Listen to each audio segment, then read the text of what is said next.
Et merci, James. En suivant ce que James vient de dire, la conférence, mon mandat est de partager avec vous les réflexions bibliques plutôt sur ce que nous avions vu de façon significative dans les implications pour les églises et la mission avec les enfants. Notre contexte est la ville de Philippi. Voyagez avec moi.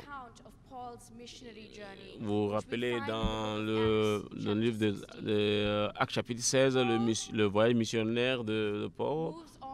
Et Paul a quitté là-bas. Je vais faire ça moi-même. Allez encore en arrière une fois. Et je vais rappeler au contexte, c'est très important. Premier diapositive, s'il vous plaît. La ville de Philippe. Tout le monde a écouté parler d'Alexandre le Grand. Cette ville-là, c'est par le père d'Alexandre le Grand qui est Philippe de Macédoine. C'est celui qui a mis des valeurs stratégiques. Il a conquis la ville et il a nommé d'après son nom, qui est connu aujourd'hui comme le site le plus archéologique aujourd'hui en Macédoine de l'Est aujourd'hui. De ce livre de Actes chapitre 6, vous allez voir comment il mettait en place l'Église en Europe. En ce moment, on rappelait que c'était le jour des premiers mouvements chrétiens. Et les chrétiens étaient vus comme de ceux qui troublaient l'ordre public et ils ont vraiment été persécutés par le gouvernement romain. C'était vraiment des temps très difficiles pour les chrétiens du début, là. Et quand nous focalisons sur les gens de la Macédoine en ce moment, ils sont venus pour vous dire, venez pour nous aider à Macédoine. Et j'ai vu ici dans cette image, et je vois que Paul, avec dans son appel de Dieu, dans la région, il est parti dans la ville de Philippi, il est parti à Lydia. Vous vous rappelez l'histoire de Lydie, la femme là qui est femme d'affaires très riche dans Actes chapitre 16. Et elle et toute la maison ont apporté hospitalité à Paul et ils ont été baptisés tous. Donc, Paul, accompagné de Silas, sont restés en Philippi. Ils ont pu continuer le ministère dans cette ville vraiment attrayante. C'est là où ça va devenir plus sérieux maintenant. Et là, dans la ville de Philippi, ils ont pu rencontrer une fille esclave. Ceci est une collision vraiment dramatique avec un Dieu qui est si merveilleux. Cette fille est possédée de l'esprit de divination. Ça veut dire qu'elle peut lire et raconter des aventures des gens. Qu'est-ce que nous connaissons de ce Dieu? Le texte nous dit que la fille elle est esclave et que ceux qui étaient les propriétaires de cette fille bénéficiaient économiquement des performances ou du travail de cette fille-là. Et il dit que c'est l'esprit de Python.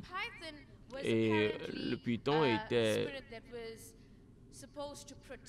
et c'est l'esprit qui est supposé pour pouvoir de protéger cette zone-là selon la terminologie grecque. Et donc cette fille était inspirée, possédée par l'esprit et elle a commencé par dire, à crier sur Paul et Silas en disant par rapport à que ceux-ci sont des serviteurs du Dieu très haut. Et ils nous proclament la voie vers le salut. Elle continue par crier. Ces hommes sont ceux qui annoncent le messager du très haut. Ils sont en train de montrer les voies vers le salut. Et chaque jour, pendant que Paul et Silas sont en train de parler, alors pour le travail missionnaire, parce que vous vous rappelez que ce sont des temps de la persécution en ce moment, vous savez que dans le sommet à crier pour dire que ces hommes sont les serviteurs du Dieu très haut et ils sont en train de proclamer la voie vers le salut. Maintenant, Paul ne sachant pas et il est devenu vraiment énervé par cette façon de crier, de proclamer qu'ils sont des hommes du très haut et à un moment donné, étant très énervé, par l'esprit de... Pourquoi ne peux pas parler? Il y a quelque chose il y a something qui ne passe pas bien avec ce témoignage. Alors donc, énervé, il devait... Et qu'est-ce qui était erroné? Je vais vous dire ici quatre choses. Que ce témoignage manque de crédibilité. Comment est-ce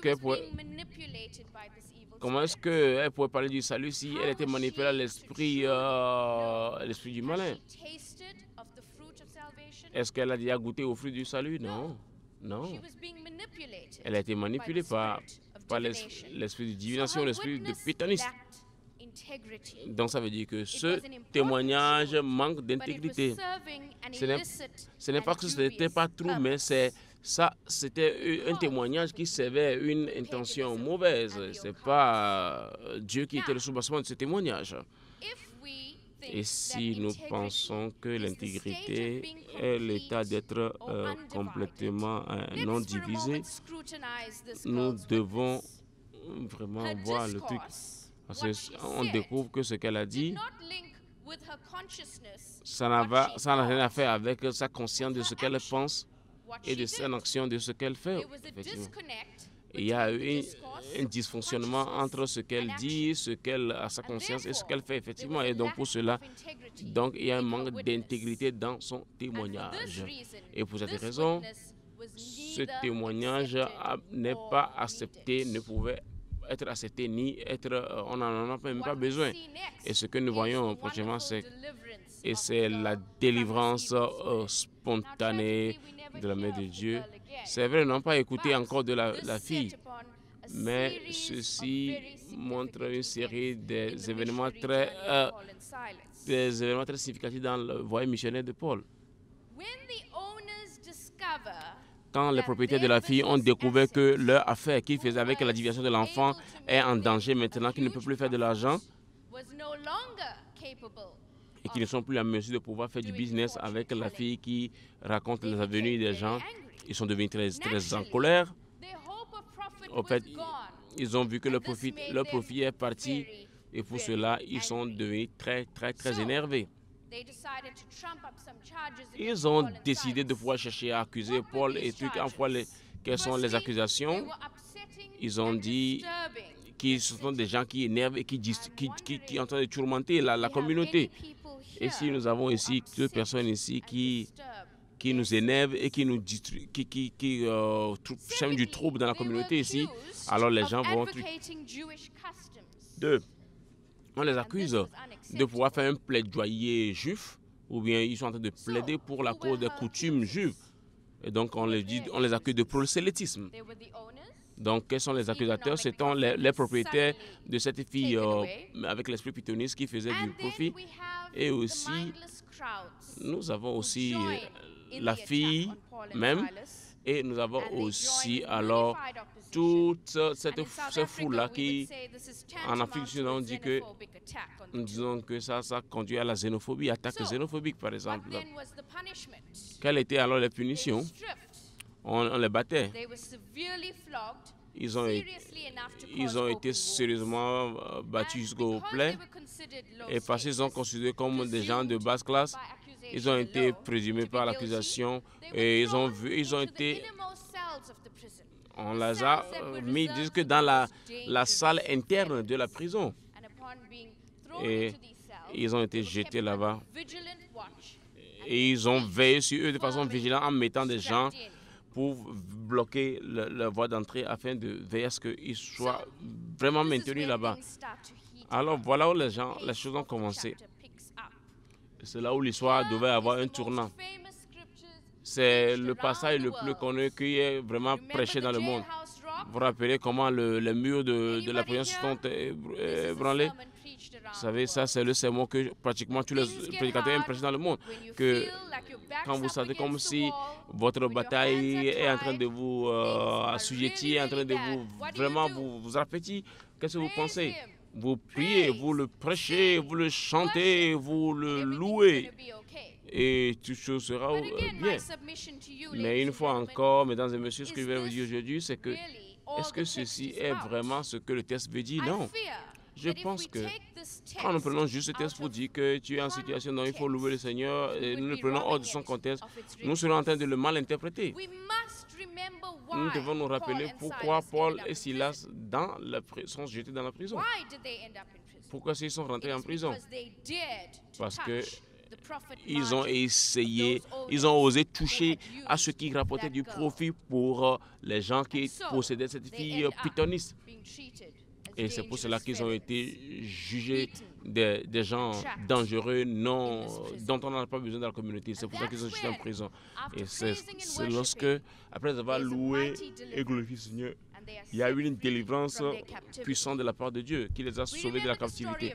Nous rappelons l'histoire du geôlier qui a été terrifié par la libération, la délivrance, et qui croyait qu'ils étaient partis. Et il a dit, je serai accusé. Et il a réfléchi pour chercher sa famille aussi, pour le partager le salut. Quand il a eu alors à avoir le salut avec les Paul, nous avons appris tout cela. Donc, s'il vous plaît, il dit non, allez-y en paix. Je peux vous imaginer vous dire, une fois que il dit, vous de la conférence de 4-14, allez chez vous à la maison en paix, comme Paul aurait aussi dit à ce jeune homme-là, à ce geôlier en ce moment. Donc, ils ont fait la même chose avec Paul et Silas. Paul et Silas, ils ont refusé d'aller en paix. Ils ont dit non, écoutez maintenant. Et ça, c'est de l'injustice que vous faites là. Vous avez humilié publiquement, vous avez insulté publiquement, et la violence que vous avez exécutée envers nous était une violence hors pair, n'ont pas été jugés d'abord pour être jugés coupables, mais vous avez jeté en prison, la prison interne. Là. Et vous voulez que nous parlions en paix, nous n'allons pas parler, nous pensons que c'est injuste de votre part.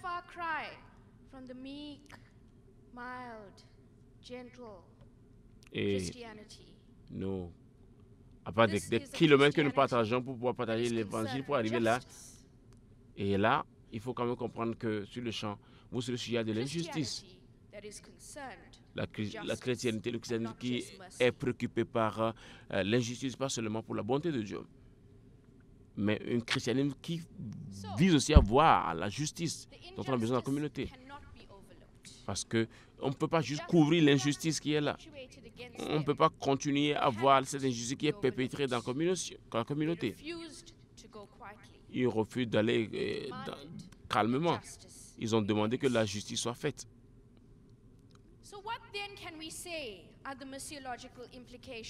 Alors que pouvons-nous dire alors à l'implication missiologique à ce point c'est critique? La première chose que j'ai gagnée de ce texte, c'est que la mission avec et aux enfants, c'est la mission de Dieu. Ça, c'est la mission de Dieu.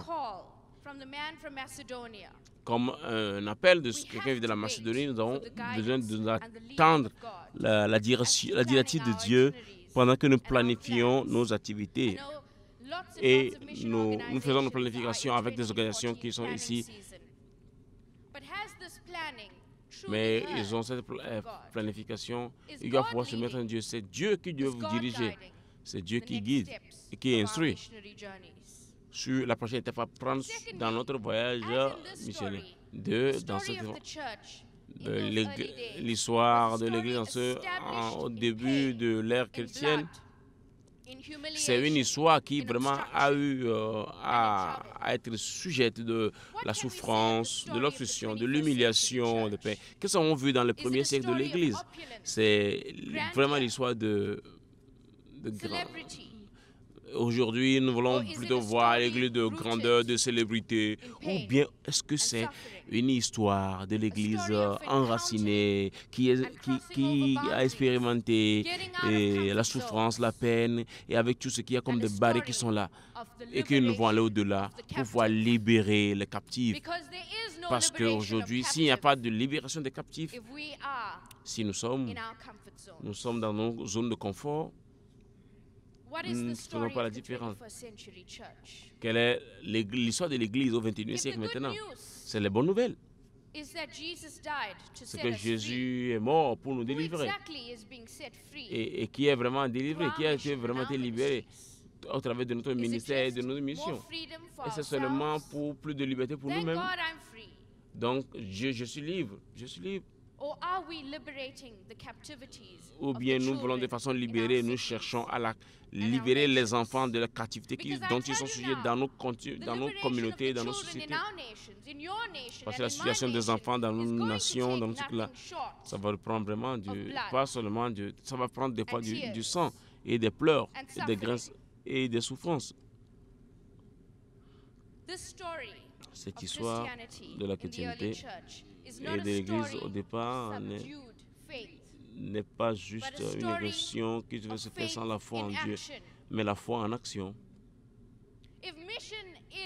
Si la mission est l'activisme de l'Église, si ceux qui participent dans la mission du Dieu trinitaire, si nous refusons de pouvoir accepter la parole telle qu'elle est, et nous voulons voir le royaume venir ici sur la terre comme ça se fait aux cieux, ceci devrait signifier que nous avons compris non seulement la miséricorde de Dieu, mais la justice. En plus de tout ceci, dans toutes ces implications, je pense qu'il y a une autre implication que nous devons voir. Quand nous regardons à l'intégrité du témoignage de cette fille possédée par l'esprit pythoniste, c'est comme s'il y a la manipulation des enfants qu'on engage. Et cela veut dire que c'est un point vraiment chaud, un point très important. C'est vraiment un problème très crucial que nous devons prendre en compte. Et j'aimerais vous dire que les enfants ne seront jamais manipulés jusqu'à devenir des témoignages pour nous. Mais l'esprit de Python, qu'on a décrit dans ce chapitre particulier, est discuté par certains commentaires comme ayant fait avec la perpétration du mal. Nous ne devons pas rendre les enfants comme ça en les manipulant, en les livrant publiquement à toute manipulation aujourd'hui.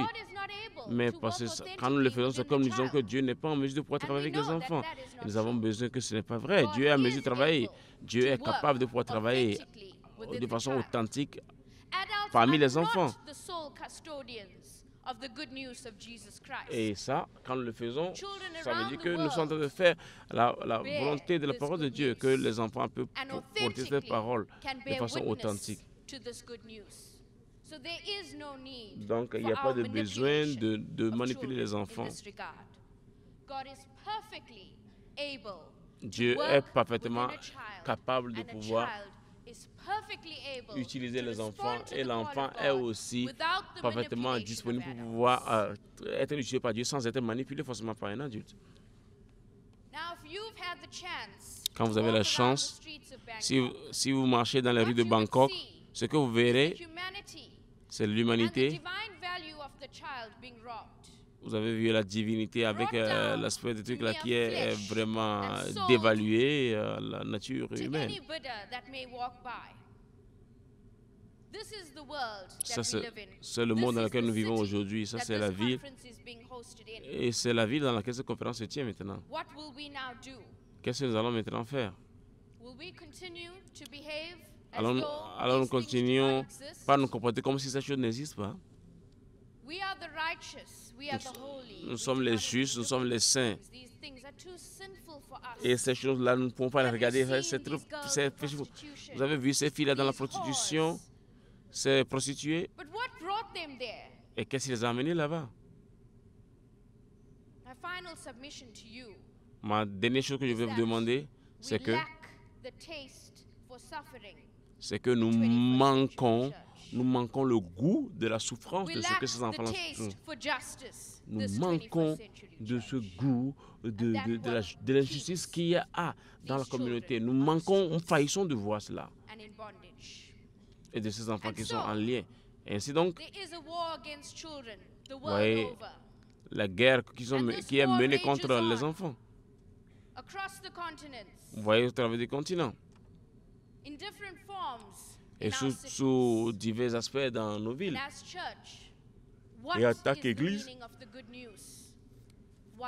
qu'est-ce que signifie alors la bonne nouvelle? Et que devons-nous faire?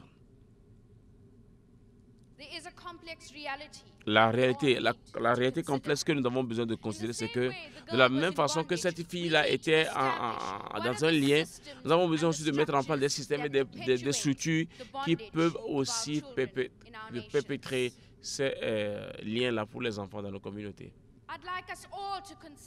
Je voudrais que nous tous nous considérons quels sont ceux qui sont les possesseurs des esclaves dans nos villes et dans nos pays. Qui sont les maîtres là, qui de façon économiquement sont en train de chercher leur intérêt, et qui sont ces missionnaires? Comment est-ce qu'ils sont appelés? Est-ce que c'est eux-mêmes qui dirigent leur propre chemin ou bien ils écoutent Dieu plutôt les diriger leur pas? Est-ce qu'ils osent rencontrer ou faire la différence de ce qui n'est pas encore connu d'avance? Est-ce qu'ils osent faire un sacrifice? Est-ce qu'ils osent vraiment d'aller au-delà et de pouvoir libérer les enfants qui sont en lien et qui sont opprimés?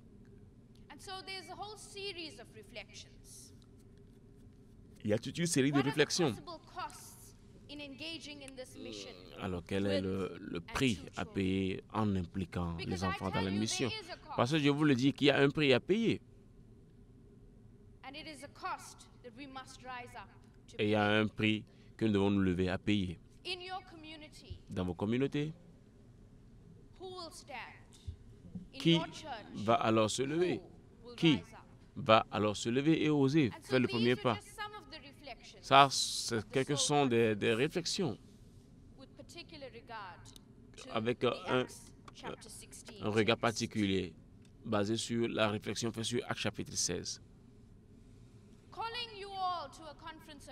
Nous appelons tous de voir les enfants qui sont en danger de partout. Cet appel qui vous a lancé, c'est avec cette grande attente de voir ces enfants. De voir ces enfants. Ce n'est pas seulement de venir raconter une conférence en 2015, c'est de pouvoir être en mesure de dire, avec une grande responsabilité, que l'Église a été appelée pour pouvoir, à ce temps, pareil, de se lever et pour un temps où le mal sévit en grandeur, en grande quantité dans la Scripture. Quelle sera alors notre réponse à l'appel que Dieu nous adresse maintenant? Comment est-ce que nous allons alors répondre à cette affaire-là? À l'oppression spirituelle et matérielle dont les enfants sont sujets au travers du monde entier.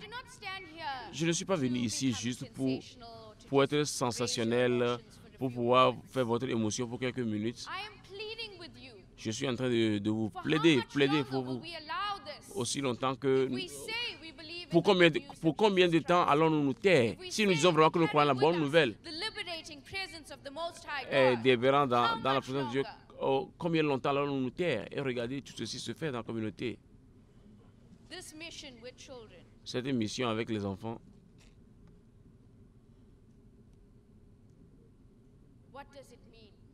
qu'est-ce que cela signifie pour vous dans le contexte?